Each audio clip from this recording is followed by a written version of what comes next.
What's going on, guys? So nobody's probably in here yet. So if anybody ends up coming on and they don't catch the beginning of this, then obviously you can just watch the replay once it's actually posted to the channel. But I wanted to get on here and talk about a little bit what it's like starting a 2A business.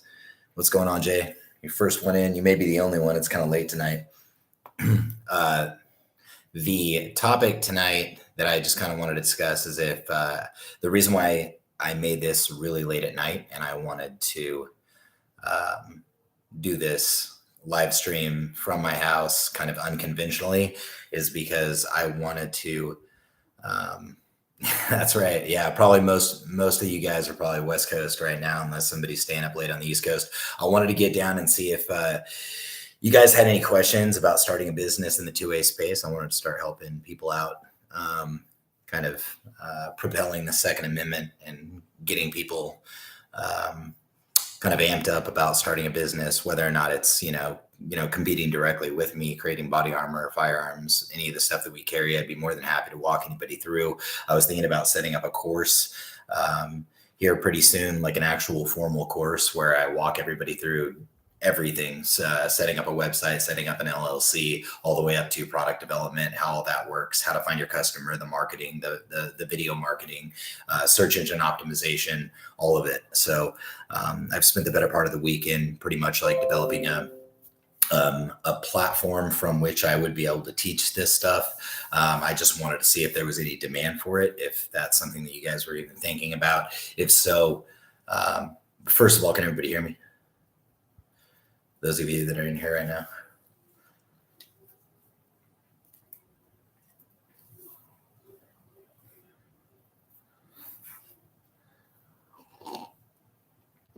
Coffee at 9 o'clock at night.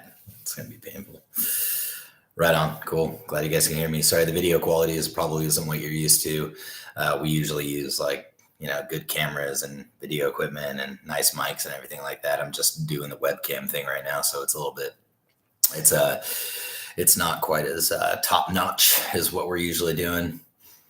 Right on. See you guys, including, so it would include setting up an FFL. Believe me, dude, if you're in Kentucky and I walk you through setting up an FFL out here in California, you'll be done, like a week into whatever course I set up for you. It took me 1.5 years to get FFL, but I did, we did end up going kind of like the extra mile with our FFL because when we established FFL, we also proceeded to do the dangerous weapons permit, like the SOT, the special occupational tax and all that. So out here in California, just getting the 30 round mag licensing and all that stuff. I mean, it was total pain in the ass. So, the cup, I don't know, dude. My wife, she's an interior designer. Like it's all fancy pants over here. It's not my style, but she balances me out. I'm just kind of a truck and a t-shirt type of guy. She's the fancy one. So I use what she gives me. South Georgia, what's up? So those of you that just arrived, I wanted to talk a little bit about starting a business in the Second Amendment community. I wanted to answer any questions that you and I have. This isn't here. I'm not here for me to rant about like how I did it, unless you guys kind of want to hear about it a little bit. I'm more here to answer questions if you guys had any like general questions about where you should start or what you should do, or if you need any help. Right on, man. South Carolina, 12:12 over there. Nice. Midnight. Georgia, Colorado, California. That's what's up. Tacticon. That's what's up. You want to start a drop shipping business that will allow me to evolve into product development? All right, cool. That's cool. That's a good question right there. So J-Dub said, I want to start a drop shipping business that will allow him to evolve into product development. I think drop shipping is a good place to start because it involves very little capital to get going. All you have to do is basically establish a website, generate traffic to the website, and then sell somebody else's product. Essentially, you don't ever really have to actually hold inventory. One of the things that I wanted to do is potentially use that as an avenue for somebody to be able to start some of this, and then they could use my products or somebody's products that I am in business, not in business with, but, people that I know that, manufacture firearm equipment and tactical equipment, to be able to do so. So here's the thing with drop shipping, man, is most of the drop shipping companies that you see, if you look at any drop shipping courses, basically all you're going to find are people that are getting products direct from manufacturing. Usually those manufacturers are overseas, and what you'll find is like you're going to get 30-day, 45-day lead times, just insane stuff. So what you really want to do is like partner with a company that's here in the United States, and then figure out a way to generate traffic to your site, and then get a discount of like 20 to 30% on every product that is purchased on the site. That way, if somebody orders it and they pay $30 for it, you essentially have to buy it from the discounted, at the discounted price from the manufacturer of that product for $20, and then you'll make the $10, right? So you collect 30 from the customer and then make the $10, and then you just stack that away as capital in the bank. And then eventually what'll happen is you'll have enough capital to be able to purchase raw material to make those products yourself, or order a larger bulk from whatever manufacturer that you choose. Does everything have to be brick and mortar, or can it be web-based, such as yourself? Yeah. So I highly recommend starting on e-commerce. E-commerce is absolutely 100% the way to go. There's so much content out there about how to build a website, how to rank a website. And, that's part of the thing that I want to do when I start this course, is be able to see if there's, first of all, demand. If I'm, I just don't want to be, speaking into a blank audience, or if there is genuinely people that want to be able to learn about this, I want to be able to show them exactly how I did it step by step along the way, and show you how the website is built, how to rank in a search engine, how to get people to find you, how to use effective social media marketing, how to use paid social media ads, Google pay-per-click, and then just general collaboration with other influencers to start getting your product out there in the marketplace. So a good place to start is always places where people already have their wallets out, right? So there's, believe it or not, Etsy.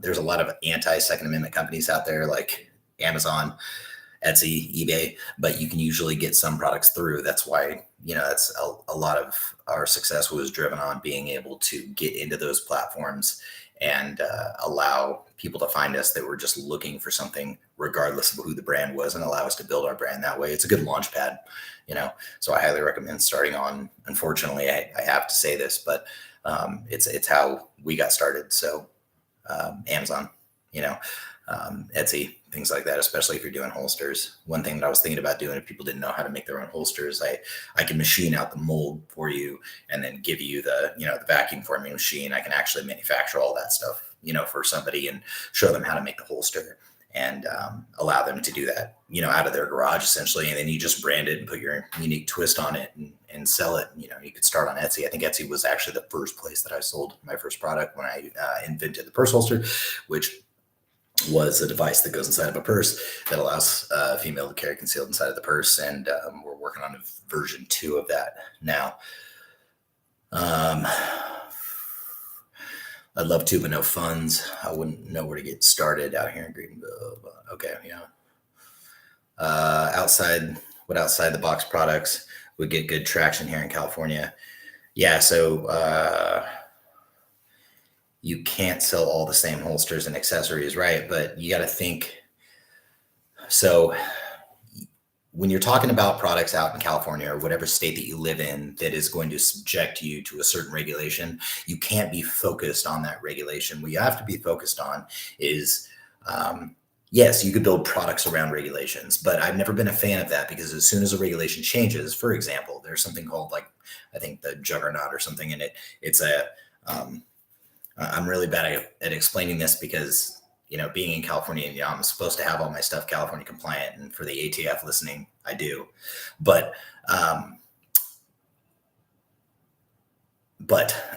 there's this thing where I think you push this button and it pops the upper receiver open. And I have FFL anyway now, so it doesn't fucking matter. But you pop you pop your upper receiver open, and it just breaks the action by 1/8 of an inch, and then you can close it, and then it will allow you to drop your magazine. Well, that's cool. Like, they invented this product around it, and then they spent the $12,000 to license that product. But when it comes to developing products around a regulation like that, it's like eventually what happens if the regulation changes, right? There's already an injunction on all of those laws that are violating our Second Amendment in California. So when that goes away, and I'm confident it will go away, especially after the Bruin decision, that we're going to end up in a place where, okay, that company or that product at least is completely irrelevant. It's obsolete, right? So all that R&D that went into it, and I'm sure they sold a fuck ton of them and they, commanded a premium, but at the same time, there's no legs to it, right? It's not gonna stick around for the long term. So I don't recommend building out of the box products based around regulation. I always recommend serving the broader market. And we live in that age of e-commerce in 2023. So serve the entire United States if you possibly can. Hawaii, it's only like 6 p.m. over there right now. Can you have guns in Hawaii? Is that a thing? I heard Hawaii is worse than California. It's like Pennsylvania, right on. Robert Kane, what's up? 2314 from Guitar Bell, what's up? 30 round mag in Cali. What's a 30 round mag? That's right. Let's see. I'm a dealer for Tacticon. Great company to work with. Right on. Thanks, Paul. Just checking. You're in Folsom, Jay? You're like, I could probably hit a golf ball over to you right now. I'm like on the other side of the street from Folsom right now. How difficult is it to promote your business and gain customers? It's a slow roll. So the key is the differentiating factor in gaining customers, and especially in this industry, is to A, don't be a dick.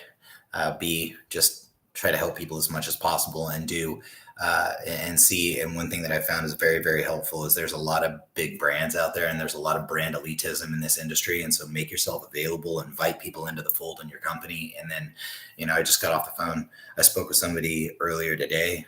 He sent me a DM on Instagram and he said, "Hey, I've got this security detail that I've got next week. Can you please overnight my products to me?" Sorry to reach out to you. I gave him a call and, we talked for like 15, maybe 10, 15 minutes today. But those are the things that you really have to do if you want to, it's just one at a time, man. It's compounding, so get to know your customers, just like we're obviously we're all getting to know each other right now. And, it makes a difference because, EOTech's not out there, talking to their customers. They don't give a shit. They care about their government contracts, and that's the biggest difference between a Second Amendment company and a company who supports the Second Amendment. There's no doubt that a company like EOTech is a company who supports the Second Amendment, but they are not a Second Amendment company. When shit hits the fan, they will serve the government and they will sell it to the government before they sell it to the civilian, and the same goes for a lot of armor companies out there. Just a lot of companies in this space, in the defense space, they, everybody's got this hard on for government contracts. And I've got a hard on for, American citizen contract. And that sounds fucking weird, but I don't have a hard on for any of you guys. I'm very excited to be able to supply you with everything. And I will always prioritize the American citizen over the government.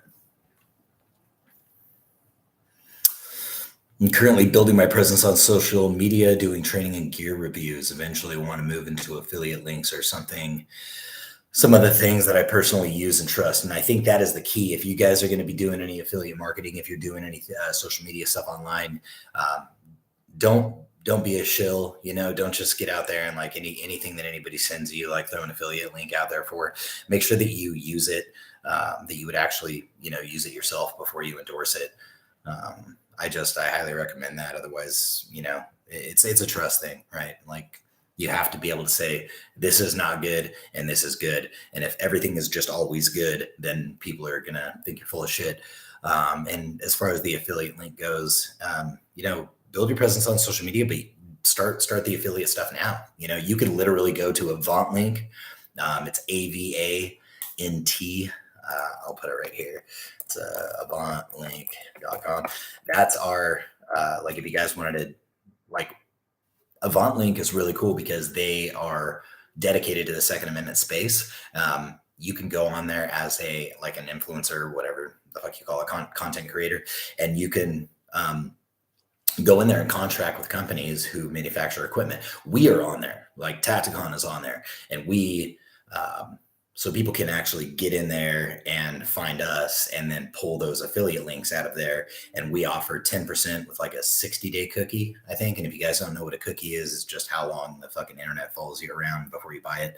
So if you were to click that link, go to my website, and then 59 days later decide to buy it, and you hadn't cleared your cache or your cookies yet on your computer, and it could still track that sale, then the person that referred that over would get paid 10%. So if somebody bought, $500 worth of body armor and kit, they'd get $50 simply for recommending it and like doing a video on it. So that's a really good place to start. And I highly recommend doing that over drop shipping, to be honest with you. And unless you're drop shipping with a company who you know and you trust, where you can, contract with somebody. Like if somebody called me and said, "Hey, can I drop ship for you?" I'd be like, "Absolutely. Let me take a look at your website. Let me make sure it's a good representation of my company. And then let's see if you can, how I can help you sell that product, to your customer base." And then you could slowly make your own products if you wanted to. That's you could white label an OEM from another supplier. So for example, if you wanted to make, I'll find somebody, Cold Steel Collector, right? That dude's from Hawaii. Let's call him, let's say it's, he wants to make cold steel armor, right? And that's the name he wanted for his armor. I can literally white label my armor, give it to him, and it would say cold steel. It would just have my NIJ certification on the back of it, but he could go out and sell it. So that is another really cool way to do things, is just to kind of white label stuff. When are we going to get the Prism? The Prisms are actually finished. I just haven't got an opportunity to get out and do like formal QC on all of them yet. So it may be another month or so. I really want to get those launched, but I've been pushing a lot of what I try to do with our social media. I feel like lately it's just been a lot of like, buy my shit. And that's not cool. That's not the way to go about it. What it should be is like adding value, giving entertainment, making you laugh, giving you some training, like, you know what I mean? Like getting to know you, doing things like this. And then you can ask, right? Like, "Hey, we've got a sale," or, "Hey, we got any product," but just being like product. It gets fucking old. Nobody likes it. I've unfollowed plenty of people because that's all they fucking do. Black Rifle Coffee Company being one of them. I used to get a lot of entertainment out of it. And then pretty soon it was just like, "Buy my fucking coffee all the time." And I was like, all right, well, I guess I'm done watching this shit. Let's see. I think so. You guys had a sale going on. Dropped a coupon code, knocked it half off. Right on. Thanks, man. Thanks for an honest answer. I'll always give you an honest answer, man. Absolutely.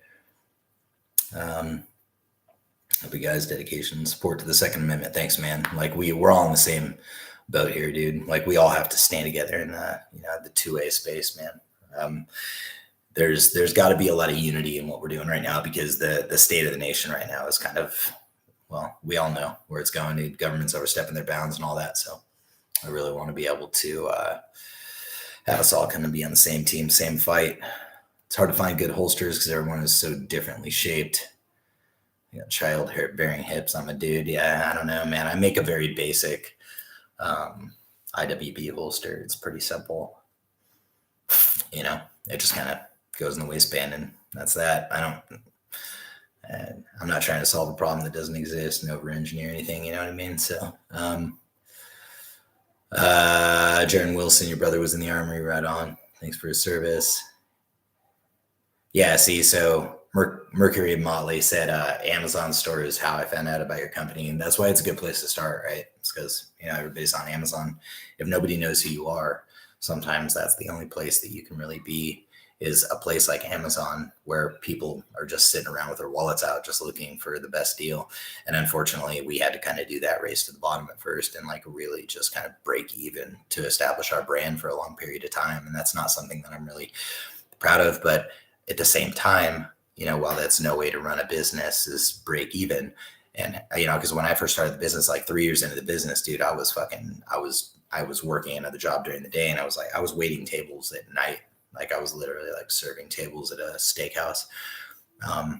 And I started when I first started, I had this like little baby clothing company that was like selling baby clothes on Etsy. I was like making the baby clothes in my garage. It was a trip, dude. It takes some sacrifice for sure to get it done. But ultimately, worst case scenario, the worst thing that happened is that, American citizens got some Second Amendment gear, for really good prices, like when I first started the company. So, and hopefully they still are. So,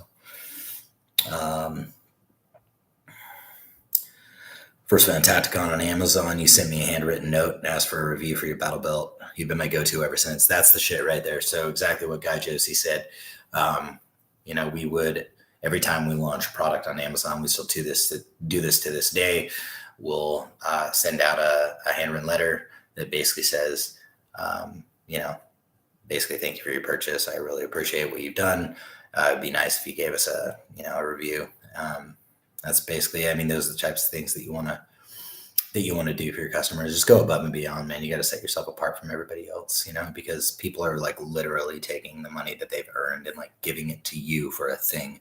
And if you don't give them back 10x the fucking value of what it is that they're giving you, then why even fucking come back? That is my whole thing. It's like, I'll buy from a company, but I rarely buy a second time intentionally. I usually only do it because it's convenient or because, well, just convenient really. Like I came across you again and I didn't mind the first one. But if you really want somebody to be a brand ambassador for you, you've got to give a fuck about them way more than they give a fuck about you. And that just goes with life. The more you give, the better, the more shit will come back to you. And that's just the principle of business. And I do that for my employees. I try to do everything I possibly can to make sure my employees are giving them everything that they absolutely need.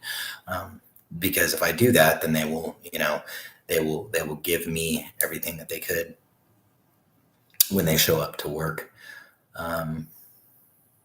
You bought the Elite Battle Vest, one of the best purchases I made. Thanks, man. First, let's see what we got. Favorite thing about Tacticon is that I genuinely relate to you guys. You make a solid product for the price. Thank you. Again, yeah, I don't have an identity crisis. I literally have a company shirt that says not just good, but good enough.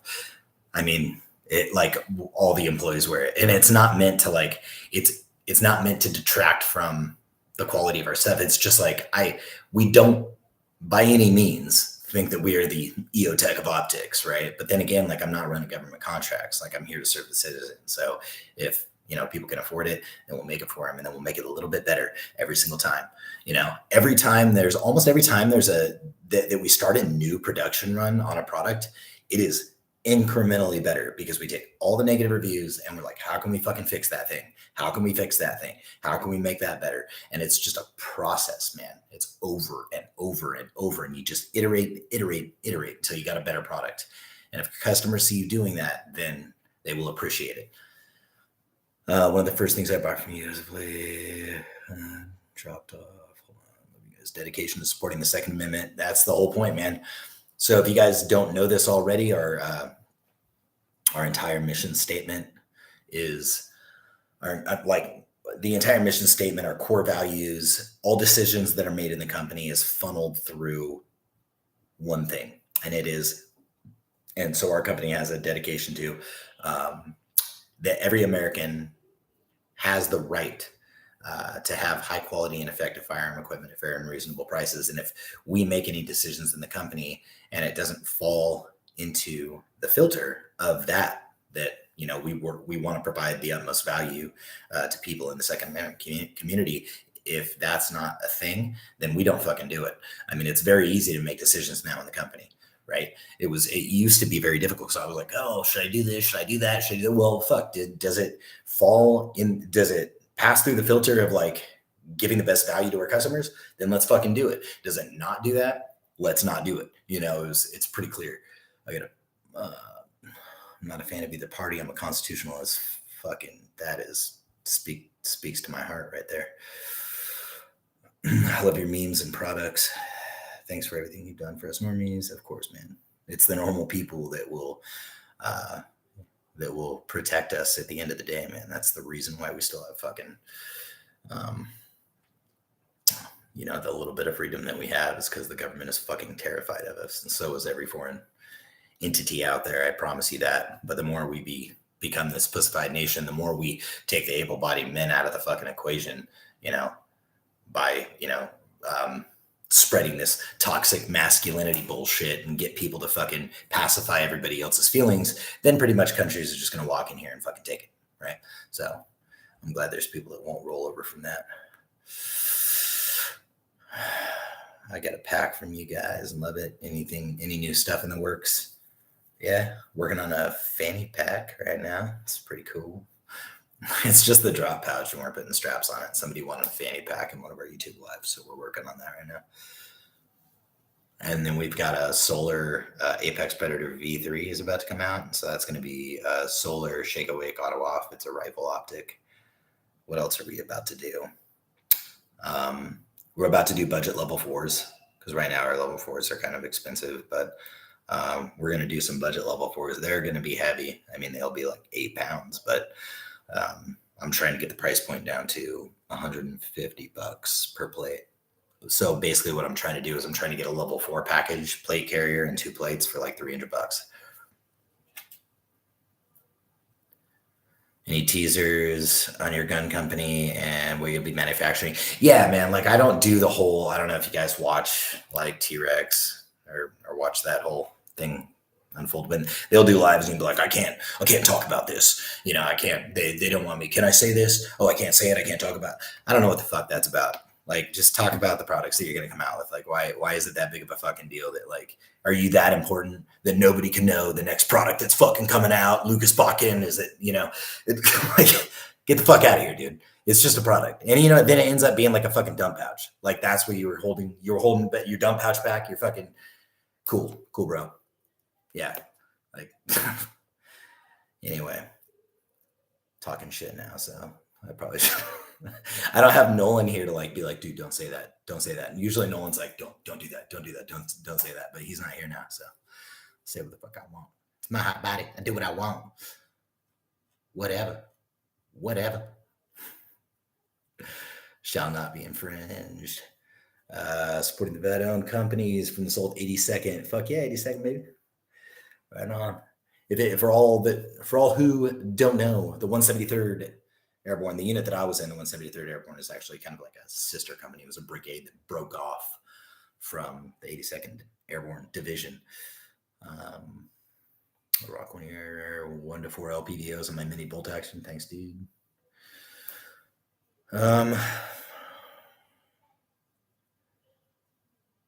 I'll be honest, I'm not running red dots on my pistols yet. Yeah, that's cool, man. You don't have to. You know?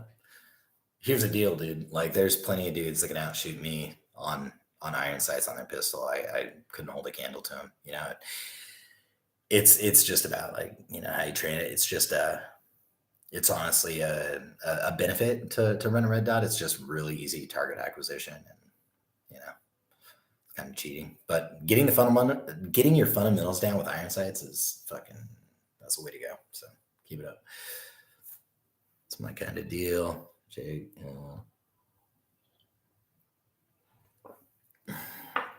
Javelin Concepts, I haven't heard of them. Put Nolan's flops on the site, you'll get rich. I know. We've been talking about him selling the flops. I was going to have him call them the Flop Raider, but apparently somebody's already got that on lock and trademarked. Love all your products. Thanks, man. 8 pounds is fine for a budget. Placed 3 different orders during the sale in the last few days. Right on, man. If anybody bought anything in the last few days, because we're having that 50% off sale for B Prime 50 right now, please just kind of hang tight, because our shipping department, hold on, kids are running around. Hey, Dad's on the call. Where was I? Bird brain. Fuck. Sale. Ordering. So if you guys have ordered anything and you haven't got it, or you haven't seen a shipping notification come through yet, just bear with us, because we haven't.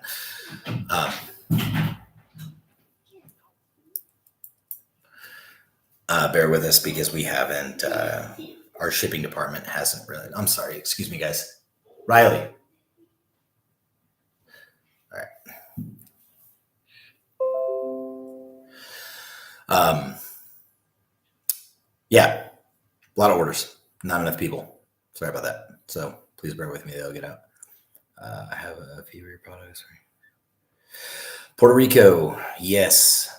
We should do that. I know. Yeah. So if I got to check the ITAR regulations about that. I mean, that should be a thing. I got to make sure that it's okay. The reason why we can't ship outside the continent of the United States is because of ITAR regulations, and it's probably a good thing, right? The whole purpose of that is to make sure that you're not sending defense equipment to other countries. My grandpa used to light matches with iron sights. Yeah. My grandpa used to do some crazy shit too. Bro, you're killing it for us. Thanks, man. I'm local. Can I pick up my dangler? I only do that on Tuesdays, bro. So I noticed the shipping people created a label at 6 a.m. on one. Yeah, they get in there super early. So they're all working overtime. Like a lot of our shipping department gets in there at 6 a.m. They leave at like 6 p.m., 8 p.m. They were in all weekend this weekend.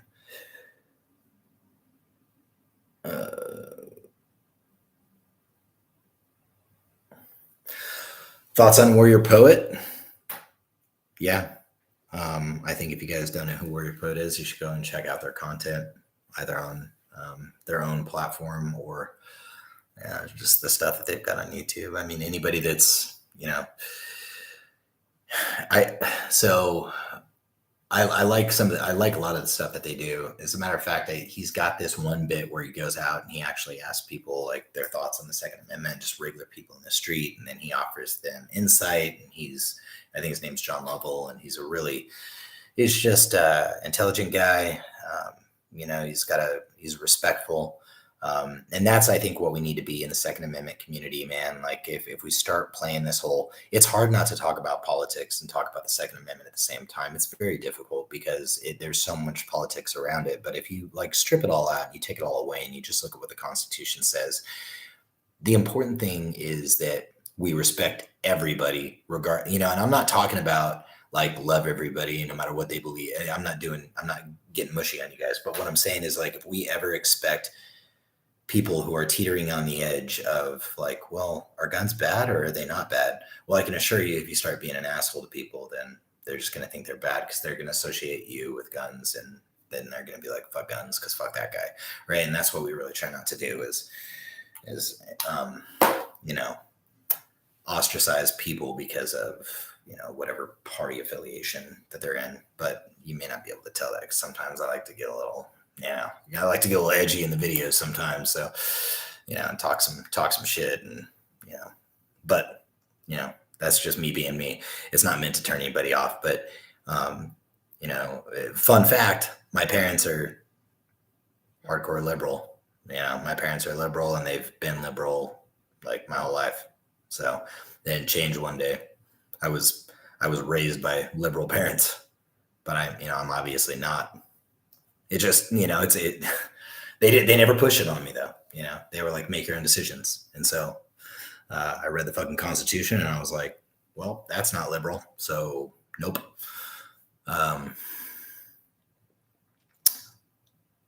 With 50, most of us have kids. What'd you say is the best tack outfit to wear when you go training at the range? The best tactical outfit to wear when you're training at the range is probably the outfit that you're going to be wearing when shit hits the fan, which is just regular clothes, man. I wouldn't dress too tactical when you go to the range. You'll see me kind of like super tactical when I go to the range, but that's just a lot of the time for video purposes. And a lot of the time it's for testing gear.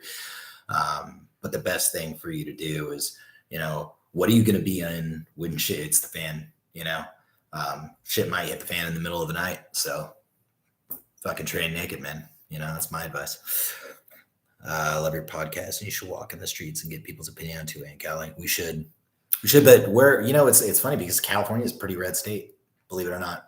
Like it's those highly concentrated areas of population like San Francisco and Los Angeles that you will find most of the anti-gun folks. And, it's like, if I walk down the street here and ask people around the Second Amendment, like in my county, I'd be hard pressed to find somebody that, either most people are either that I talk to around here are just indifferent about guns. They're not like, yeah, hell yeah, firearms. And that's, the Second Amendment. And most people just don't know a lot about it. There's just a lot of lack of education. And I find that most people are fairly indifferent about the Second Amendment.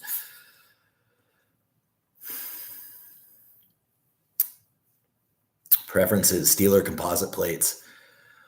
Man, I'm not gonna, I'm gonna give you a fucking answer, because what I hate is when people are like, well, it just depends on what you're doing. It depends on the threat. Are you gonna assess a fucking threat if you need to be wearing body armor? Are you gonna be like, well, they're the demographic shooting at me is between the ages of 30 and 40 years old. They are veterans, which means they probably have green tips, so I should probably get a level 3+. Dude, if you're confused about what body armor to get, just get level 4 fucking composites or steel. Period. You know what I mean? My go-to, I know you guys don't want to hear this because I make composites, but fuck, dude, steel. You just can't go wrong with steel armor. I'm telling you, I've tested the shit out of this stuff. It is like the best armor out there. And people hate me for that shit, but I really do it. Like I put multiple rounds around the same small area of composite armor, and you'll pop a hole. Not just mine, anybody's armor. I've tested my armor, everybody else's armor. It's just the nature of fucking composites. As soon as you hit a ceramic plate, it's done. You drop a ceramic plate incorrectly, or hit it hard enough, or leave it out in the sun, leave it in your fucking car and it's 300 degrees, you don't know the quality of the plate. Like steel is just ride or die, man. Like it doesn't fucking matter what you do to it, period. It's just, it'll last fucking forever. Assuming you have, just make sure if you're gonna get steel, that's the reason why we NIJ certified our fucking steel, is because if you're gonna get steel, make sure it's NIJ certified, because if it's certified, then you know that whatever manufacturer is certified their steel is getting it from the same. The company that we use gives us ballistic steel. I mean, the steel is designed, the metallurgy inside of it is designed for ballistics. It is made for it.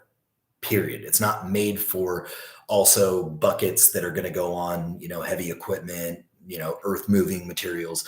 It is not the typical AR-500, AR-600. It is ballistic rated steel, and it is always the same Brunel hardness every time it comes off of the production run.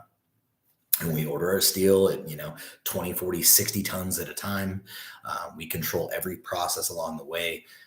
Anyway, I'm not here to sell my steel. What I'm trying to tell you is I make composites and I make steel. And if you're wondering what to get and you have no fucking idea and you're kind of up in the air about it, steel. I will always stand by until there's some crazy material out there that can outperform it. I've done mag dumps, like multiple mag dumps. I could put 60 rounds into a plate of steel and not pop a hole. You will be hard pressed to put 60 rounds into a plate of any sort of composite armor and not pop a hole. It's just not going to fucking happen. You will eventually get a catastrophic failure in the plate, but you won't out of steel most of the time. It's just the way it is, man. So not that you should get shot 60 times. You should probably get the fuck out of the way if that happens. So shout out to the shipping department. They are the real MVPs.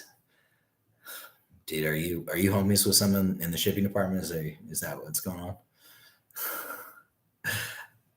Yeah, but shout out to them. They've been working their ass off. So I'll let them know you said that. I live in California. Are you currently hiring? We're always hiring, man. We're hiring for production right now. Can you shop a Tacticon in person? We're building out a gun shop right now. So we're building out a full shop with all of our equipment, both the rifles that we'll be manufacturing and all the equipment that we have. It'll be located in Rancho Cordova. How much should a new business owner in this field expect to need just to start up? Look, if you're doing brick and mortar, it's going to get expensive, period. There's just no other way around it. You're going to have a lease, and you're going to have to pay up front on the deposit, and you're going to need inventory. But if you start by creating content and you start small by selling I always recommend just sell other people's shit first, right? Figure out a good way to market it. Look at what I'm doing to do that. Look at the content creation, look at the content that we put out. Basically, you just want to give, ask. That's kind of the formula. It's very simple. and sell somebody else's shit first.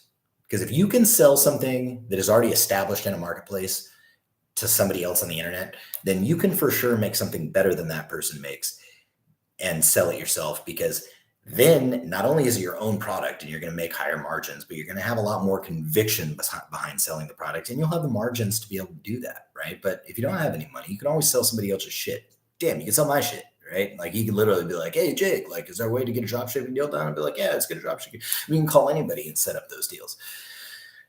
You don't have to carry inventory to be able to make money in this industry. It's a good place to start so you generate some capital. And that was kind of the point of this whole YouTube live that we were going to do. So getting back on point. Let me make sure I'm answering everybody's question here. Should not be, despite how much politicians argue the Second Amendment, it should not be political to want to have a hobby or protect yourself and others. Yes, I'm not trying to be controversial here, man.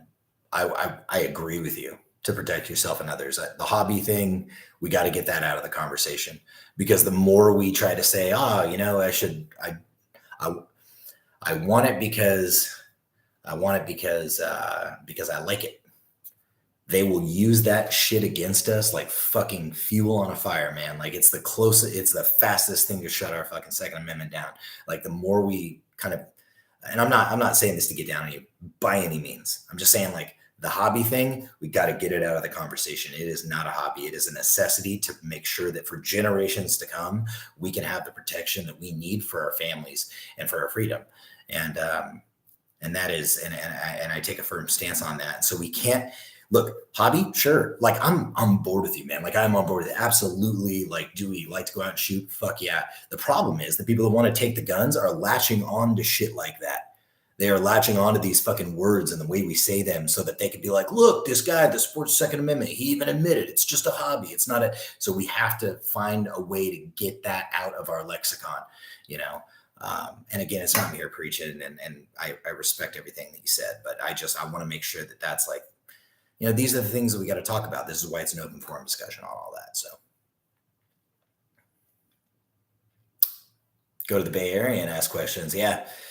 You know, the other thing I was thinking about doing is like bringing in dissenting opinion maybe once a month on a podcast about the Second Amendment, right? Being very respectful and because here's my thought process in that. Let's say I went out and I got somebody that is either teetering on the edge of or is against the Second Amendment. You know, and there's plenty of them out there, people that just don't like guns. So imagine for a second that there were people watching it that were on the fence about, you know, whether or not they should get a gun or whether or not they should, you know, what is the Second Amendment, what it's all about. And then they see the podcast, right? If you go to a place and you're underrepresented, for example, if you're a Republican and you go watch CNN, you are underrepresented on that channel. What is going to keep you on that channel to understand maybe the other party's side of that argument? Is it the talking head that's just shoving their fucking liberal whatever down your throat? Or if you're a liberal and you're on Fox News and they're just shoving their shit down your throat, like this is what we believe and this is doctrine? Or is it two people with different opinions having a debate and respecting each other while they're doing that and using intelligence and pragmatism to actually execute those thoughts? If that's the case, then yeah, I want to do that. And that's what I was thinking about doing for the podcast, because I really do want people on the fringe to be able to kind of hop over and say, yeah, like I'm a liberal on all these things, but fuck, this is constitutional. This is the Second Amendment. And I do respect the opportunity for us to own guns. Not the opportunity, but the right? The responsibility, really. So anyway, that's kind of why I was thinking about possibly, you know, getting people into the podcast, because I want there to be representation from the dissenting opinion. Because if I'm just sitting there preaching about fucking guns, and, you know, Second Amendment this, and, you know, Republican that, and Constitution this, and there's nobody there to say, but wait a minute, what do you think about this? What do you think about background checks? What do you think about, right? If there's nobody there asking the questions, the person on the fringe would be wanting to ask, well, I'm just shoving all this shit down their throat. They would be like, well, I didn't get my fucking questions answered because it was a very unilateral conversation. I'll get off the soapbox now. Anyway, that's what I was thinking about that. In Roseville, Sacramento, it's the way. I can't stress tourniquets and how to use them enough. got one on me, one in the truck. Yeah, okay, fuck, dude, this is great, right? So I can't stress tourniquets and how to use them enough. This is key. Everybody wants the rifle. Everybody wants the armor and the gear and the kit. But what about the medical? You are more prone in your life, right? I just pulled over on the side of the road the other day. I saw a gnarly accident on the 50. I was going if you're in Sacramento, it's I was going eastbound on Highway 50, westbound on Highway 50, just past Folsom, and Prius, go figure, pops a tire and hits the guardrail and hits this lady, and big fucking accident. They were both okay, but the point is, I did have an IFAC in my truck, and I grabbed it and I ran to the vehicle behind me just to make sure everybody was okay. I had, right, hear this, I had the opportunity to use medical equipment, even though I didn't need to because nobody was fucking serious. I pulled out some boo-boo shit in the IFAC and gave it to the girl because she was kind of bleeding, but it wasn't that big of a deal. But I have had more of an opportunity, let's just say in the last month, to use medical than I did to use my firearm, right? So I highly recommend everybody get medical. There's nothing sexy about a tourniquet. I mean, unless you put it around the base here, you know what, you can get it, like it'll pop the veins out like you've never seen it before. But that's for another live. That's on my OnlyFans if you want to hop over there. But yeah, medical, man, do it. I mean, if you got a gun, like especially this, like if you got a firearm and you don't have armor, and then you're gonna go buy another firearm, don't buy another gun. Get armor, then go get another. I'm not telling you what to do or what to spend your money on, but I'm just saying, like, if everybody always asks me, like, what's on your kit? What's on your this? And how do you set this up? And that's fine. Like, I'd be happy to share that with you guys. But what's more important is, like, do you have a gun? Do you have armor? Do you have medical? Right? Like, get those things. You want to be able to make a hole, stop a hole, plug a hole. If you can make a hole, stop a hole, plug a hole, then you're on the right path. Then start worrying about, like, well, what color is the gear? And like, do I have does my belt match my carrier? And, so. Oh, I'm very tired. Yeah, I'm quite tired. My son was up all night, for 3 hours crying, and I have a 1.5, like an 18-month-old son, and then a 7-year-old daughter and a 9-year-old daughter. In the Roseville, Sacramento area. Right on, Matt. I'm usually asleep like an hour ago too. I just wanted to do this because it was, I just kind of wanted to see if you guys had any business questions. I didn't want to interrupt everybody's normally scheduled programs during the day, and I wanted to be able to answer every single question. I figure if I got on fucking late enough, I'd get the West Coast represented, because we're out here on the West Coast, but it's less about that. I figure if I stayed up late enough, I would just get less people in here and I'd be able to respond to every single one of these questions. Colleen used to do that. I think one girl became an instructor. I'm not sure what I said that prompted that. Liberals are not logical, like we are, brother. It's very hard to find a liberal who's also logical. Yeah, I've found some pretty illogical Republicans too, man. I'm not gonna lie. Any advice on how to start it? But I agree with you. I mean, like my parents are logical liberals, right? Like my parents are liberals, and I'll be like, hey, like this is like not a thing. Like, why does your party do this? And they're like, yeah, I agree. They shouldn't fucking do that. And I'm like, okay, cool. Like we can agree on that, But then they'll be like, hey, like, why is your party doing this? And I'll be like, I don't fucking know. That's crazy shit. Like, well, I don't know why they're doing that. And they'll be like, cool, but that's how we come together, is we can appreciate that some people operating on the fringes of our parties are fucking ridiculous, and there is right and wrong.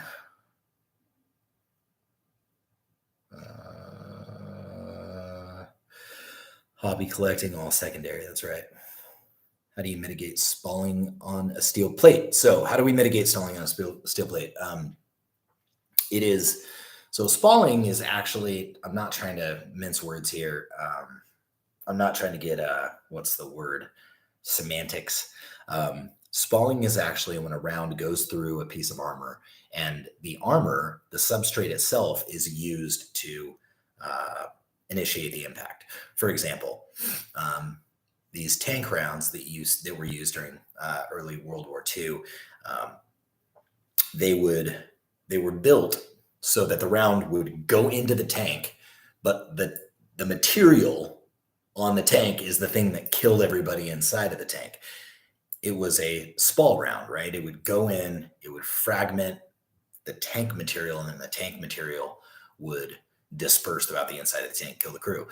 Spalling is when, like I said, round hits object creates the fragmentation. Splash is when round hits object and the round creates the fragmentation. So it's a bullet splash. Now, again, I get it. It's semantics. I just want to make sure that we're talking about the same thing because it is important, especially when you start getting into like defense equipment development. Is it a spall or is it a splash? Right. And that's the only reason why I say that. I figured like I'm not here to like correct you for the sake of correcting anybody. I just want to make sure we're all on the same page and we're using the correct terminology because these are the things, again, like if you were to get, let's say you were sitting across the aisle from somebody that said you shouldn't have body armor, and the conversation of bullet fragmentation came up, and then you were saying spall, and then they corrected you, and it makes you look like you don't know what you're talking about, then you've kind of been nullified in the entire argument because like this guy he's talking about armor, but he didn't even know that it wasn't spall. So I just want to make sure that we're all talking on the same page. You're right. We're all speaking the same language. That's the only reason why I say that. I don't say that to be a dick. How do we stop it? It's polyurea coating. Don't let any of these fucking clowns lie to you in the industry. You'll get guys that call it, it's encapsulock, or it's our fuck. What do they call it? Like some of these guys call it like an encapsulock technology. There's no technology. It's a proprietary blend of whatever. It's not proprietary. It's not technology. It is fucking bedliner that is used for coating multiple things. That people coat walls and material and equipment and truck beds with it, and the outside of commercial equipment with it. And I've got a Humvee, like an M998 Humvee, that's fully coated in polyurea.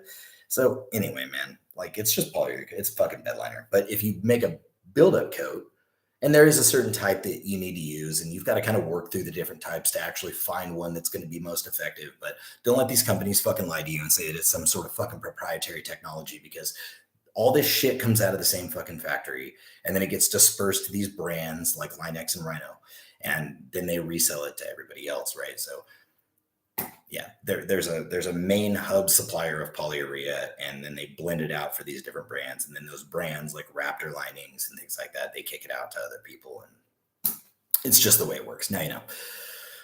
But that's how you do it. You build up a coat on the front of it, and when the round hits, it splashes and it gets captured by the polyurea. And one thing that we found that's incredibly interesting about the bullet splash on a round when it hits steel is this: even when the plate begins to separate after 10, 20 rounds, when the plate begins to separate from the polyurea coating, the coating actually slows the fragmentation down enough so that by the time it comes out of that little crack in the side of the plate, sometimes it doesn't even make it through the carrier. And if it does make it through the carrier, it won't break through the cardboard that we put up to test on the outside of it, which means it would, kind of hurt your arm or something, but it's not going to blow your dick off.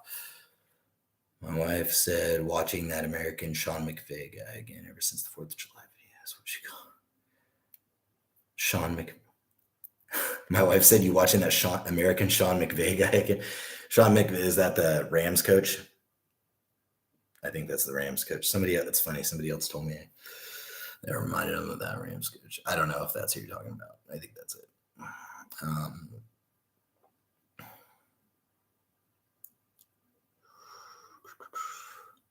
It's not just about taking a life, it's about saving one. All Prius drivers. I want to make sure I'm getting all these questions.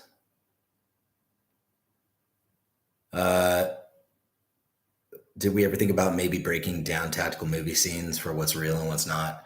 Yeah, I've considered that for sure. Um, I know there's a lot of other guys doing it, so I don't know how much more value I'd be able to add into that. Are you recommending your steel over your ceramic? And a lot. Here's the thing about movies, man. Like a lot of these movies, again, like I want you guys to know, I was in the regular army. I wasn't like a fucking Navy SEAL, and I wasn't special forces. I was just fucking just a regular run of the mill fucking. So I was a Humvee gunner. I had a fucking 249 Eagle mounted with a Mark 19. I was in Afghanistan. Very simple, very basic. We ran operations, but it was nothing like I wasn't like out there fucking killing Osama bin Laden or anything like that.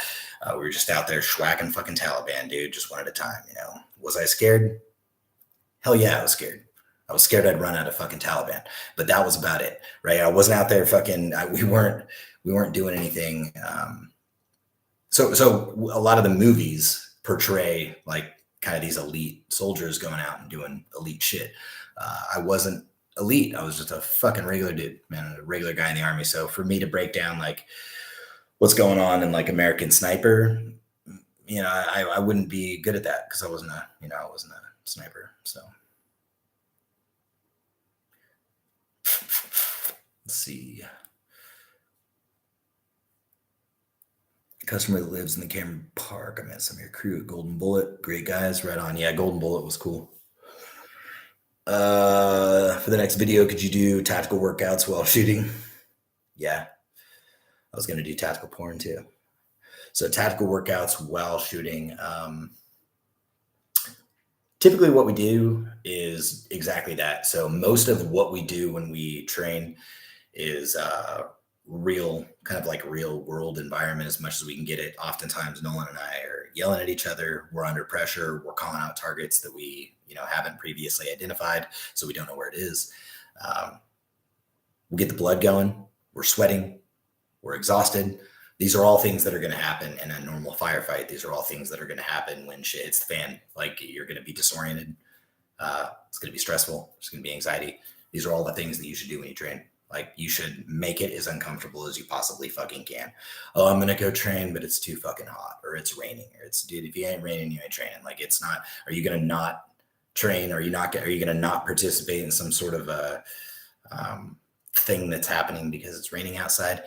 If you don't train in the rain and you don't know what your mag feels like when it comes out of your hand and into your pistol, like whatever, right? Like just the way that your gear operates in a certain environment, it's just important that you get out there in the elements, right? Hot, cold, comfortable, uncomfortable, tired, odds are you are not going to be in perfect fucking conditions whenever something bad happens. So I highly recommend you get out there when the conditions are not good.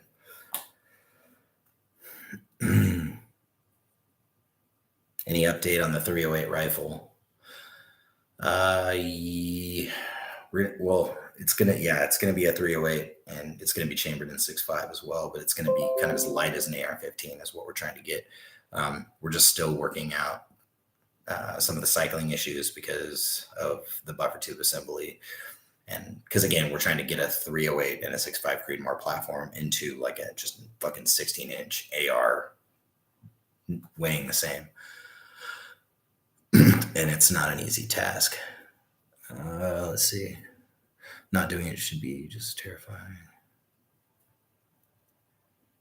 Are you recommending your steel over your ceramic plates or just steel to those who are newer and want good ass plates for the right price? Yeah, it's a good question. When I went on that rant about steel, I'm not recommending steel over the ceramic plates, right? I have like multiple sets plate carriers depending on like where you go, if you're in my house or in my shop or in my truck. And it just depends on what I keep where, right? Like I'm not going to keep composite armor in my truck because my truck, especially out here in California, it was like 110 degrees today. My truck gets up to, your truck can get up to 300 fucking degrees. You can cook an egg inside of it. So, and that's right about, it's somewhere around the temperature that the polyurea starts becoming, or I'm sorry, the polyethylene layers inside the plate become compromised, and you just don't want to leave that stuff in your truck. So anyway, the answer is if you're new to armor and you need something, get steel. If you plan on, wanting to run a gun and you need something lighter weight, then you're going to need to get composites. There's nothing wrong with that. Like we make Now we make like we got bitched at so much for having like heavy steel that I was like, all right, fuck it. Let's get the lightest possible rifle rated armor we can give you. And that's why we created our SRT plates. Our SRT plates are 2.5 pounds. Like you could literally get a battle vest light, it's a pound. And then our 2 plates, 5 pounds. You could have a 6-pound carrier, like rifle rated 6-pound carrier.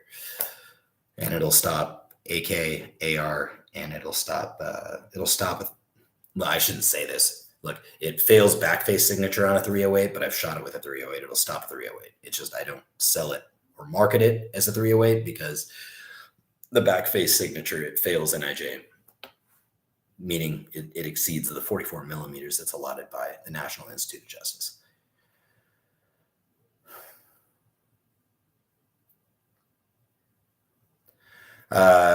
West Coast, sadly in Stockton, but not for long. Bro, you are in a war zone out there. That's like fucking Afghanistan out in Stockton, dude. Is our company hiring? We are always hiring for something. Right now, I think it's production.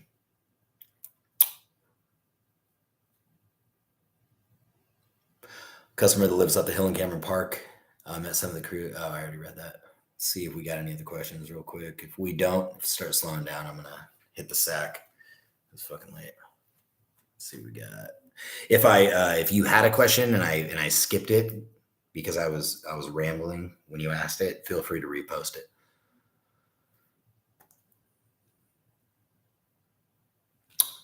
So you're basically saying just to be a badass and don't care about nothing and just get in there and get your training on in 125-degree heat. Yes, that's what I'm saying. No, I'm not saying you should get out there and be a heat casualty today for no reason, but that's not what I'm saying. I'm just saying, like, if you're waiting, like, the time is never fucking right. Like, if you're waiting for it to be 73 degrees and you have exactly the amount of money that you need to be able to purchase the ammo that you need, and you know what I mean? Like, you've got the right people going out with you because you like them and they don't irritate you. And then, I don't know, dude. Like, if you're waiting for those Goldilocks times to train, I just think you're going to be pleasantly surprised when shit hits the fan because the world does not align for any of us when rounds are coming in your direction. Hit the like. I'm going to go bad. These are getting rough. I got a feeling it's going to fan soon. Shit is going to hit the fan too, man. It is. It's just a matter of fucking time, dude. The tyranny is, I hate to be that fucking guy. I don't want to be some guy spreading false information out here. But from the way that I see what is happening, especially the whole shit that happened with COVID and the control that was happening with the government and what they could try to get away with and what they couldn't get away with, and all the shit coming out that like people that got the fucking COVID shot or having issues with their heart. I mean, it is it's a breaking point, man.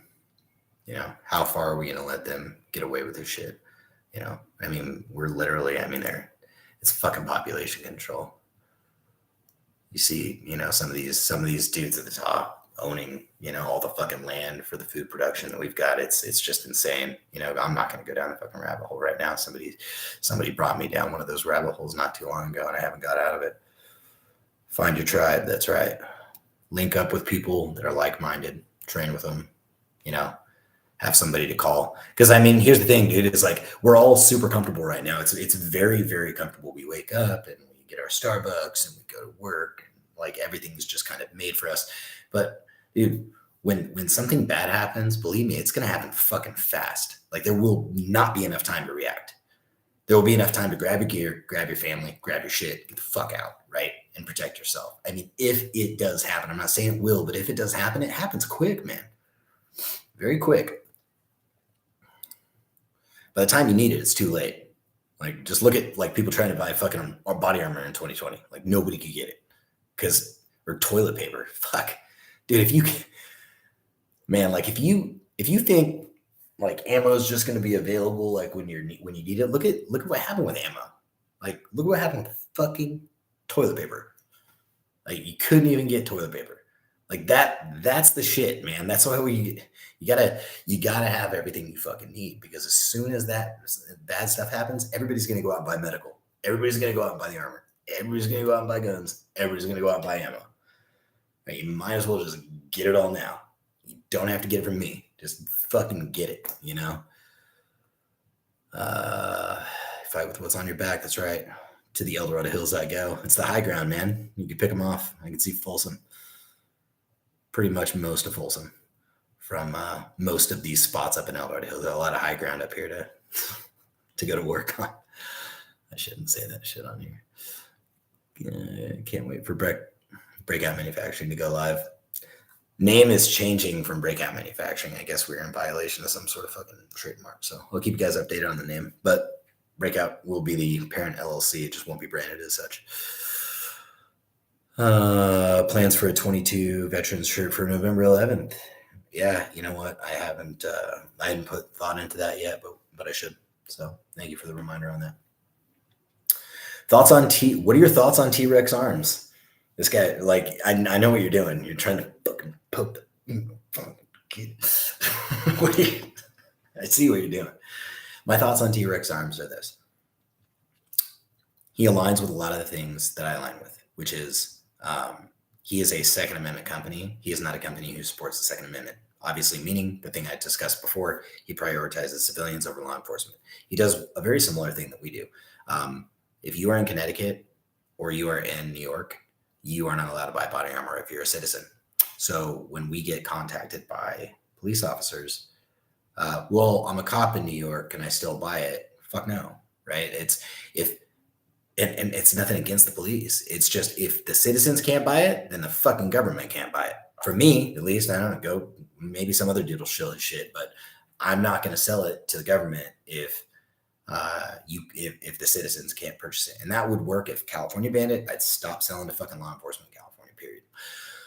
I don't care like what the actual revenue lost is. It's the fucking principle. And if we all got on that boat, if like we all came together and said, look, we're not going to give it to the government if you're not going to give it to your citizens, right? Imagine if like Lockheed Martin did that. Right, or Raytheon or some of these big companies, like until you allow your citizens to own at least a fucking like proper AR-15 that's not neutered, we are not going to make your Tomahawks. I mean, we'd see some significant fucking change, but that'll never happen because everything's in it for the goddamn dollar, right? So, my thoughts on T-Rex arms. I will say it, and I will say it respectfully. I like what he does for the Second Amendment. I am glad that he is a Second Amendment company. I do not like his stance on. I don't think he's humble. I think he's kind of a prick, to be honest with you. I think he's kind of an entitled asshole who he's very good at what he does. He's a very good shot. He has every right to be confident, but I think he turns people off from firearms. I know when I first started kind of watching some of his stuff, I got really turned off by how he just talked to the camera, how he talked to people. And it was very pompous, I guess. There's just not a lot of humility in what he does. And I don't like that. It's frustrating to me. That's not even the biggest component of what I think about him. I think the main thing that I don't like about T-Rex arms is that it's either their gear or it's wrong. I mean, he makes it very clear. He's like, you can either buy this or you're buying something second grade. This is the best.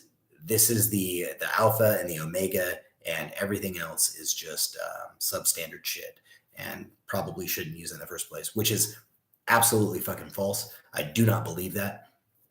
I think his exact words on one of the videos that I watched were, it's either cheaply made and it's going to break, or it's slave labor. I mean, he literally says there are no other alternatives. He's like, if you are not paying the premium for this Hesco armor, then it's either slave labor is making it, or it's a substandard product and it's going to break on you. Well, to that I say fuck you, because that is not the goddamn case. So it is absolutely not true. I just his idea of what good gear is and what acceptable gear is, and my idea of what gear is and what acceptable gear is for most people is not. They just don't. Those two things don't align. I don't. Again, I respect him more than I I watch a lot of his stuff, honestly. I really do because it's informative. He's very, very informative on some things, but it doesn't mean I like him. I would not, I don't know. Maybe if I sat down and had dinner with him, or I sat down and had a podcast with him, my ideas would change. But the Lucas Bakken that I see is not a guy that I would really want to associate with just because of his demeanor and his attitude. However, I will say this, that he has a couple brothers that are often on his channel, and I really do.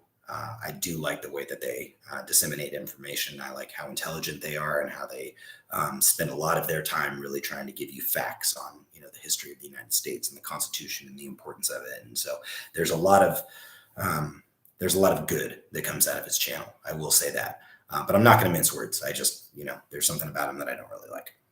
Period. So I just, if I'm being honest, and I'm sure there's a lot of things about me that he wouldn't like.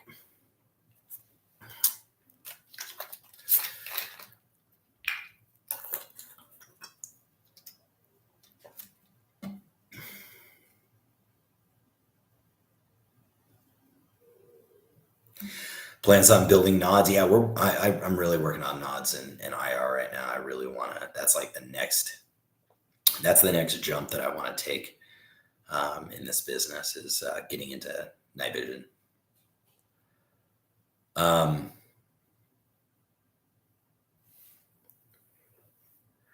Let's see. Y'all need to listen instead of asking questions meant for customer service. Man. That'd be cool. They would all be out of a job. They didn't prioritize citizens.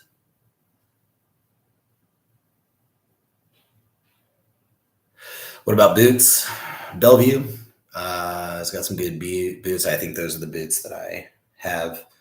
511 makes good boots. I don't know like a lot about boots. I kind of wear just the same boots all the time. I've got a pair of 511s. I got a pair of Bellevues that were issued to me in the military, and I still have them and I still wear them and they're still comfortable. So I think they're called Bellevues. They're Bell something, but they're nice. Thoughts on Black Rifle Coffee Company? I was really into them. When I heard a few things about what they said, I was completely turned off from ever doing business with them. I haven't heard. Now I'm scared because I don't know if I want to know what the fuck they said because that'll turn me off too. Black Rifle Coffee Company for me, I always really liked the brand. They always like kind of made me laugh. Then I bought their coffee and I didn't like it. I'm not going to lie. Like their content's great. Their coffee's shit as far as I'm concerned. But I like what they stand for. And I like that they hire a bunch of veterans, but I did not hear what they said, whatever it is that you're talking about. So unfortunately, I can't speak to that. If I make flashlights in Rancho Cordova, would you sell them for me? Yeah, man, I would absolutely be able to help you. Do you make, I don't know if you make gun lights or if you just make flashlights, but I wouldn't just sell flashlights unless it was some sort of a tactical light that would make sense as part of the product line. I would be more than happy to help you, talk you through whatever business questions that you may have though. So feel free to reach out to me at any time. You can find me on social media or, it's just jake@tacticon.com if you want to email me. My buddy and I want to start a company in the two-way space. Any quick tips or advice? Yeah, it's kind of like what we got on this call for. If you want to start a small company in the two-way space, I highly recommend. I'm going to be actually setting up a course on this pretty soon to kind of walk you through all the fundamentals, getting the LLC, getting the name. Obviously, you have to start thinking about the name. You've got to get the website built. I highly recommend a couple things. Figure out what category you want to go into. Stick with a couple of products. Sell somebody else's products first. Cut your teeth in e-commerce that way. Teach yourself how to build a website, how to rank on search using search engine optimization and content creation. Leverage artificial intelligence, which is a big thing right now. It can do the work of 10 men.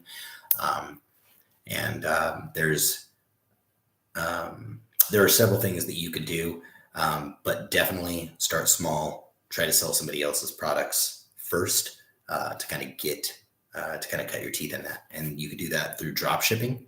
You can do that through just purchasing small quantities wholesale.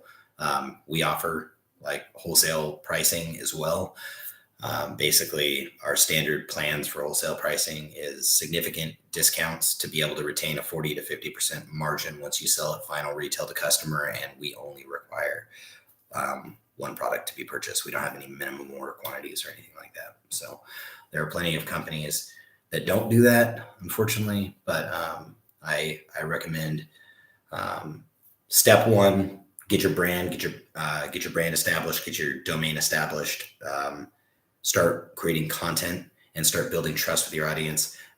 Number one thing to do if you are starting a business in the two-way space is just give whatever it is that you can.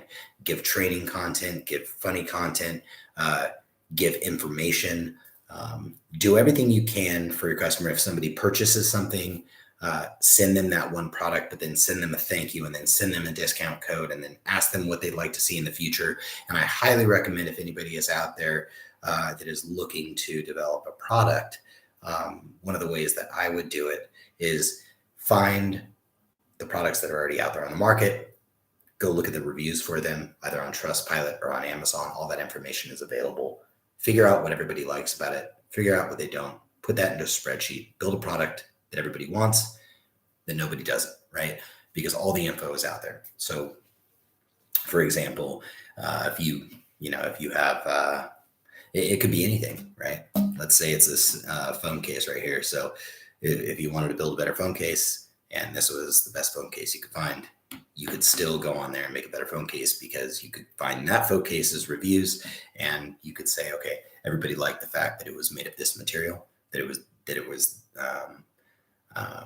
nice and sleek and low profile, but they didn't like the fact that it didn't have any other color options. Okay, so then you offer color options into it, right? So there's always a way to improve on existing products. So that is my advice. Support independent two-way business as long as their product is reliable. Need the business more than Big Five and love Big Five. What about boots? How important do you think it is for something to have nods? We get some, but yeah. So going back to Shindo Rodriguez, thank you very much. Thank you for supporting two-way businesses. And then from Random, how important is it to get nods? Yeah. So if the military has nods, if your government has nods, I think it is equally important for you to have nods. So, but again, they're expensive. Not everybody can get them. At least if you can get your hands, if you can spend like $1,500, $2,000 maybe. I haven't checked on the price in a while, but if you can get not a set, a single tube, Gen 2, green Foss, with a helmet mount, either a Wilcox or a Rhino mount, and just get a bump helmet, man. Just any bump helmet. Like, you can get bump helmet. That was the other thing about Lucas, right? So he was talking about like, well, you can get a helmet, and the bump helmet is like, I got this one for $400 from like fucking Team Wendy or some shit like that, or OpScore. I think it was like an OpScore bump helmet. I'm like, dude, you don't have to go spend $400 on a fucking bump helmet, right? Like, if you find a decent tube, and you got a mount, and you've got an $80 bump helmet or something, I mean, start there. You know what I mean? Just get some training on it, and I think that would be, you're already going to, you're already gonna be light years ahead of anybody that can't see in the dark, because you can see in the dark. So those are my thoughts on that. We do not do IR lights yet. Again, that's on the menu, man. We're really trying to get into the IR and the night video game. The P1MC and R1MC they're being redesigned right now, and we are almost. Metal Within asked what happened to P1MC, R1MC mags on the website. Those are being redesigned right now. We have basically what they're pistol mag carriers, rifle mag carriers that go on your duty belts or your kit, and they weave in with Molly. And so what we're doing right now is redeveloping those. They're almost done, and we will bring them back to market in probably 2 to 3 weeks. We'll have some available. We're going to make helmets, yes. We're already making body armor, yes. And we're going to be making helmets. We've already got our shells nailed down. So it's just a matter of getting all the suspension system and everything dialed in. In dire need of a decent or good price flashlight that has candela. Yeah, so we got the Battletorch V3 and the Battletorch V3. They're rifle lights. I think they're right now with 50% off. I don't know, for the next fucking hour and a half. They're like $75. People still buy Hollow Sun, even though it's Chinese. You'll probably still make good sales. Yeah, my thing about like dudes that are like, there's a lot of cats out there that'll knock, things that are made in China or made in Mexico or just not made in the United States. And that's fine to have a nationalistic perspective. I'm totally okay with that. I think that, yeah, the more stuff we make in America, the better, obviously. Like, we can all agree on that. But here's the deal. There is a process of economic development that everybody goes through in the world. Like, do you want all of your food coming from the United States? Well, that will require like fucking everybody to be farmers and be working in fields. That's why most of our food is like imported from other countries, because developing economies, especially like third world countries, often will use agriculture as a launch point to get to the next phase of economic development, which is, typically maybe industrial, right? So, well, textiles, right? Textile production is typically the next step, and then industrial, and then tech, and then R&D, all that stuff, pharmaceuticals, all that crap. Anyway, so do we want to be on the tip of the spear with research and development and technology, or do we want to be making shit that other countries that have a robust industrial system that can give it to us for less expensive? Do we want them to be doing that? It is a question that I'm not answering for you. It's a question that we need to ask ourselves. Should everything be made here all the time? The answer that I have for that is yes. I think we should have the capability to produce everything in case shit really hits the fan. We don't want to be relying on other nations. There should be a nationalistic approach in that respect. But when it comes to global trade, having everybody thrive through global trade, I think that is, I think I'd be remiss to say that that is not a good thing. So the same guy that is fucking standing up on the soapbox and bitching about, the products are made in China, is doing it from a fucking phone that is made in China. The guy that is like, yeah, fuck you, that's made in China, I'll never put that on my rifle. Dude, you're standing in shoes that are made in China. So unless you want to take everything out of your house and the clothes off your fucking body, unless you want to be homeless and you want to be fucking naked, then, and you don't want to be a hypocrite, right? Then just accept the fucking fact that, there are people all over the world making a whole lot of other shit. And oftentimes they can make it better than we do, right? I will say this. I love my country and I love being an American, but I have purchased things from other countries that they make it better than we do sometimes. It's just a fucking fact. Like, sometimes some things come from other countries that are better than the way we fucking do it, right? So, I don't know, maybe you've been in a car that came from Germany. They're pretty good at that. So, fuck, I don't know. I'm probably gonna piss some people off, but that's my opinion. It's kind of what this is for. Try one of your helmets. Usually the tube's 2,000 plus. The tube, okay, so yeah, so Jay said, or Phil said, usually the tube's 2,000 plus. I'm assuming you're talking about the Chin 3. We are not streaming tomorrow, probably. I might be doing a podcast tomorrow. You guys think about making sappy plates, XL sappy plates besides the steel? Yeah, we're eventually gonna. What I'm trying to do right now, as far as the larger plates are concerned, that are not steel, I'm trying to figure out what the best seller, like what the most popular plates are. Using actual empirical data from my cells, and then from there, I will say, okay, everybody's buying this plate. I need to make a large model of it, because creating a larger model from a composite plate is very, very expensive. It's an entirely new process. I've got to recalibrate the hydraulic press for the PSI, and then we've got to make new molds, and there's a lot that goes into it than just creating, a different size. So I just want to find, some of the better sellers first, and then I will pivot and do that.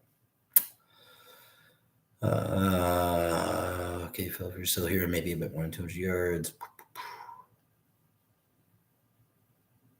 What are some aspects that you believe are crucial for a leader to be considered good, and what are the things that should be avoided?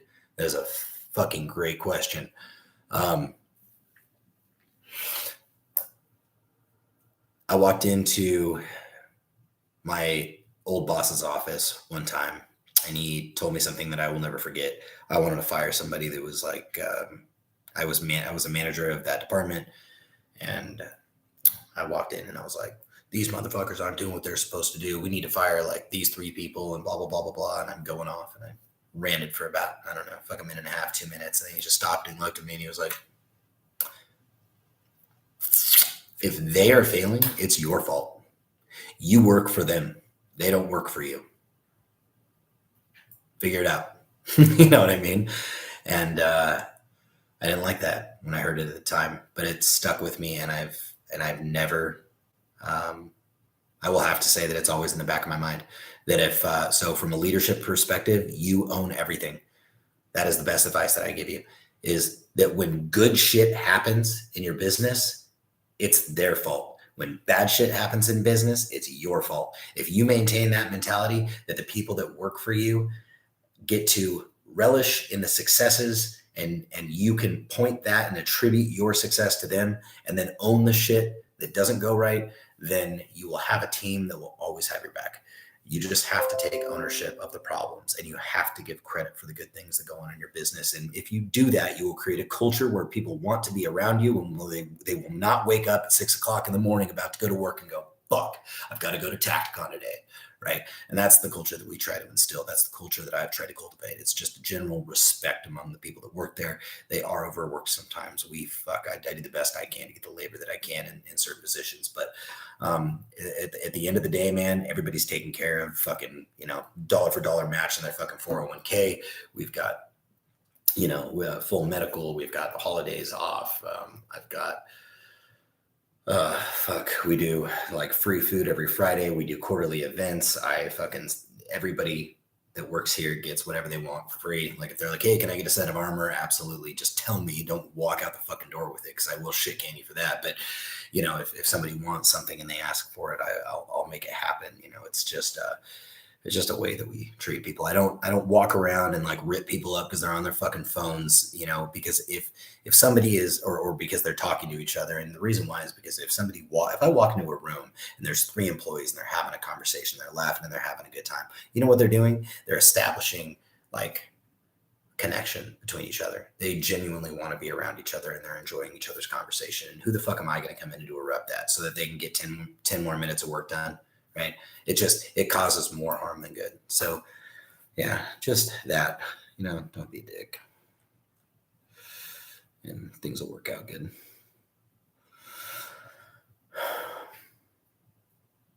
You'd be willing to have a Zoom interview. I'm a grad student sitting in leadership and I have more questions for you if you're willing. Yeah, absolutely, man. 100%. Email me.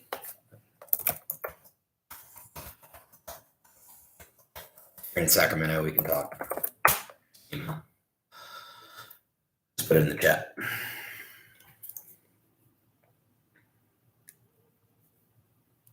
I manage about 70 people right now, and these are very, very true words.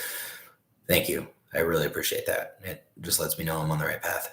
Michael Hardy, very interested in getting into gunsmithing, either applying an online course or going into person to some classes. Yeah, I think somebody just mentioned the Sonoran Desert Institute.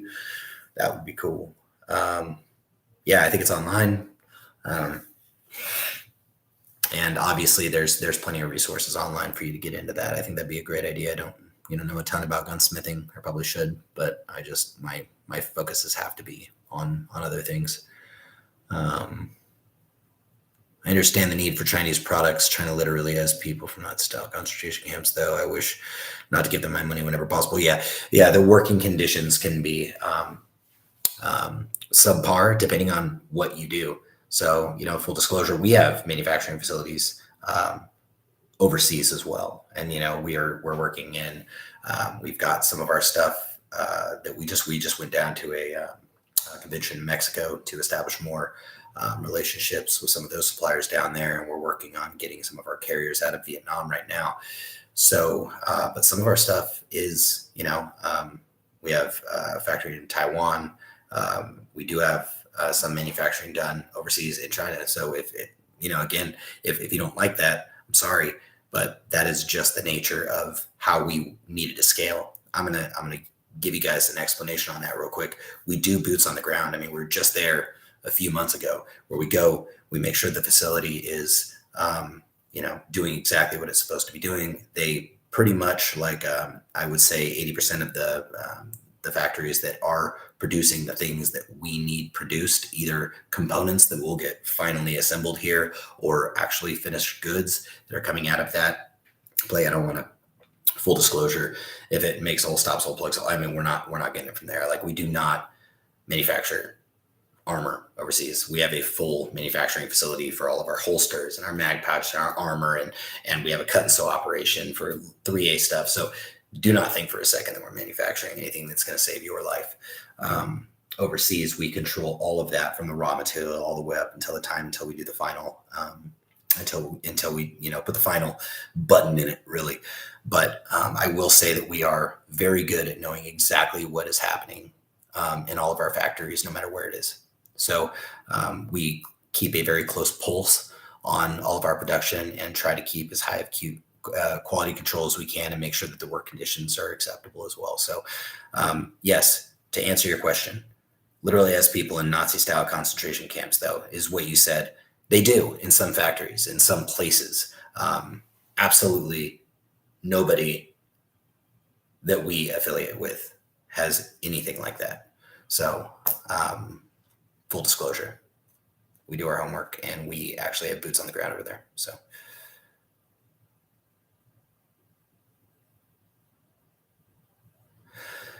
got an email address. I just dropped it a minute ago. You just got to look for Tacticon Armament. Camaraderie. Still new to this. 500 lumens. Very interested in getting into gunsmith. I already read all that. Cloud makes good lights. They do, but they're fucking expensive. That's why countries trade. Some countries pump certain food products a lot more than others. You're absolutely right. I have a question. I have an AR-500 with no frag coating. Would it be possible to send it to Tacticon to have a frag coating? Dude, I'm telling you right now that like 70%, 80% of your plate cost is the frag coating. So if you have a plate with no frag coating, just, I don't know, it's better not having armor. You know what I mean? You know what? Actually, there is an alternative now. I think there are companies that make a frag sleeve. They call it a fucking small spall sleeve, and we just had that conversation a little bit ago. It's not fucking spall, but there is a fragmentation sleeve that you can buy to drop that into instead of buying an entirely new piece of body armor or having somebody spray it for you. Bad idea. Just see if you can find a frag mitigation sleeve and put it in there, because that would probably be your least expensive option on that. Yeah. And if that is not an option for you, then it's better than not having anything. But I highly recommend you get a frag mitigation coat or a spall sleeve, or fucking spall sleeve, frag mitigation sleeve. Sure I didn't miss anything here. Thoughts on doing Aramid mix helmets? So they have their pros and their cons. Just one moment. Let me.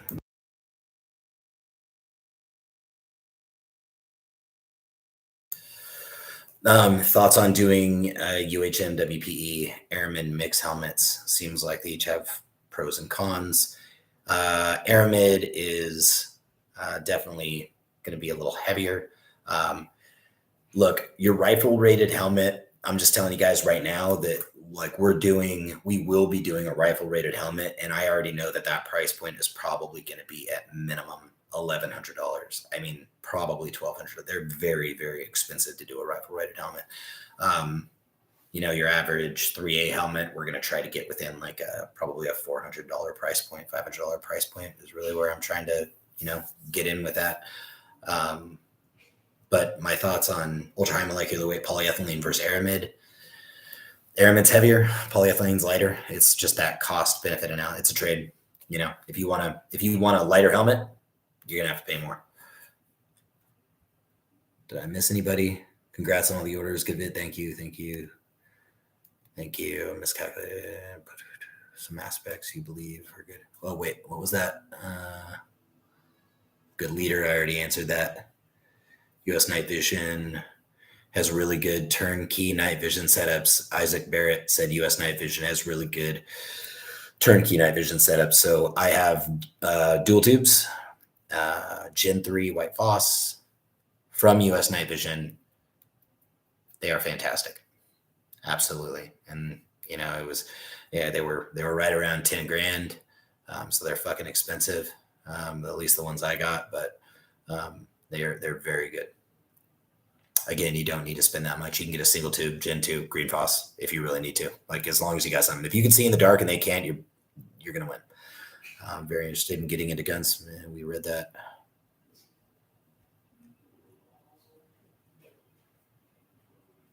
Okay, I'm going to answer probably a few more here, and then I'm going to hit the sack. It's pretty late over here. It's about 10:45 or 22:45 for those of you in the military. I like the 1-6 LPVO. That is even first focal plane. Yeah, the first focal plane optic is good. Fragmentation is customer service, by the way. Correct my error on my arm order. Good. I'm glad customer service crushes it. My opinion on what makes the best modular customizable plate carrier that isn't in the $1,000 range. I don't know. I'm assuming you're talking about a plate carrier with armor. Obviously,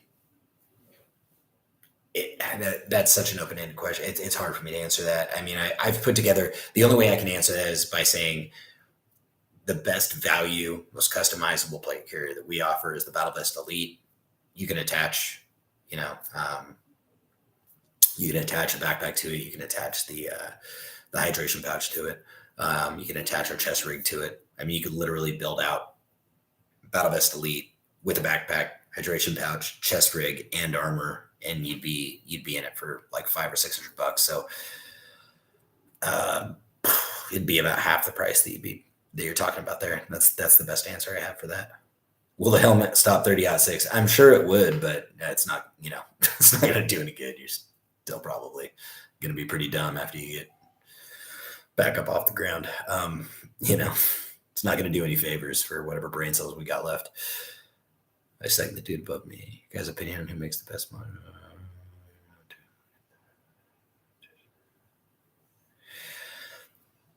Okay, it says, this Mike's focus guy, fragmentation is deadly. Yeah, I get it. I know. Yeah. Steel causes fragmentation, but I'm telling you right now, I can put a dozen rounds into my plates with 5.56 and it will not frag. So this whole fragmentation on steel is deadly is just bullshit. It's complete bullshit. I do nothing. I have literally a ballistics lab that all I do is test this stuff, and I do not get fragmentation out of my plates. Period. You are more than welcome to buy them and then put them on social media. And if you can get fragmentation out of the plates, I will refund all of your fucking money back. And I'm not talking about 20 to 30 rounds later. Put a few fucking rounds in it, see if it frags. I guarantee you it won't. That is absolutely hands down. I am 100% on that. Unequivocally positive. I will not back down on that. So you can sit here and repeat the comments that fragmentation is deadly. I don't give a fuck, dude. Period. Our plates do not frag. And I will not sell plates that frag. There are guys out there that'll be like, here's the old, AR-500 armor. I think that's the most irresponsible thing that anybody can fucking do. And I will call companies out that are putting other people at risk. They will sell plates without fragmentation coatings. That is insane to me. That is absolutely irresponsible. And, I try to be professional to the extent that I'm not going to sit here and rip up other companies for doing certain things. There's plenty of things that companies do that I don't agree with that I'll shut my mouth about because it's not the platform to do so. But when it comes to selling steel without a frag coating, fuck you if you're doing it. It's not okay. So you're putting people at risk, because I have shot bare steel inside of a plate carrier and it will bust through a plate carrier. It will go through your skin. We just got our special occupational tax, so we are going to manufacture suppressors.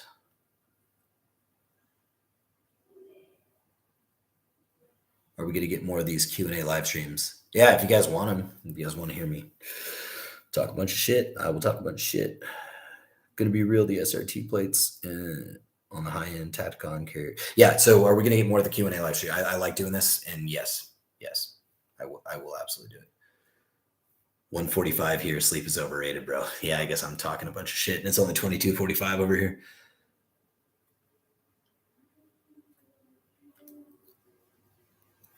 So your company go, I'll forever be a customer. Thank you very much, Big John Bird. That means a lot, man. But from what I saw on your videos, I never knew what it was until you showed it. I was grateful to learn more about it. Thanks, Mike. I appreciate that. Mike focused. Lucas Bakken said plates will frag. From those liberal states was his quote. You're just poking the bear, man. You're trying to piss me off now. I'll tell you what frags, man. Ceramic frags. You bust a hole in some fucking ceramic, that shit will frag. It will come out. 1949, super early. Definitely more of these streams. Love the podcast and the products. Thank you. I'm going to email you if it's cool. Please do. That's totally fine with me. About the chest seal, it's a good idea to sell. Yeah, chest seals help, man. Yeah, if you're going to make holes, figure out a way to plug them. Because here's the deal. I'll say this, and then I'm going to bed. I'll say that. Any plans for fast helmets in the future on the website? Yes, we will do fast helmets soon. I will say this about medical, and I will say it one more time. If you nobody intends to be in a firefight, but if you're carrying concealed and you have body armor and you don't have medical, I'm like, why not? So imagine a scenario where you would need to draw your firearm and use your firearm. Imagine the unfortunate and unlikely situation, because you're so highly trained, that you actually miss the target and hit a bystander. Like, you would need to treat them. In fact, you need to treat the person you shot, really, kind of, maybe, whatever.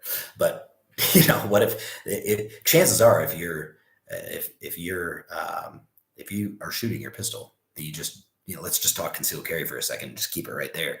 Like, if you ever had a draw from, in a CCW situation, and you have a gun and you don't have medical, well, you can imagine if you're shooting, there's probably other people shooting, and somebody probably got shot, and you don't have medical either for yourself or for somebody else. When the dust settles and the smoke clears, it's kind of weird. You know what I mean? Like, you might as well, just spend $50, at least from us, get a fucking IFAC, right? Or get it from anywhere, really. If you don't like our shit, then get it from North American Rescue for like $8,000. That's fine too. So,